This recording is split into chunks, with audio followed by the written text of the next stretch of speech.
जो हर संगवारी हो तो संगवारी हो मैं आज आए हूँ मेकअप करवाए बर। तो ये हरे दीदी के पार्लर और ये हरे वो दीदी जो मोर मेकअप करी। तो संगवारी हो देखो दीदी हम मेकअप के शुरुआत कर दे है और आई मेकअप ला तो आप मन देख सकत हो कितना प्यारा करे है। मोला तो बहुत पसंद आई। आप मन ला कैसे लगिस आप मन कमेंट में जरूर बताओ। तहन दीदी है धीरे धीरे मोर मेकअप ला पूरा कंप्लीट कर दीस। ओकर बाद पहुंचिस हेयर स्टाइल पे। तो देखो संगवारी हो हेयर स्टाइल में करली करत हूँ मोर बाल ला।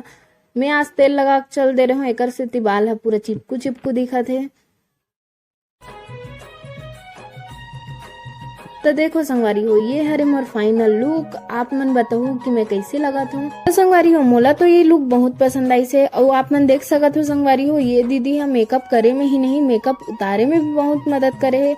अगर आप मन ला ये दीदी से मेकअप कराना है तो आप मन ला इंस्टाग्राम ID दे दूँ मैं। हाँ आप मन DM कर सकत हो। तो संगवारी हो आज बर बस इतना ही। मिलता नेक्स्ट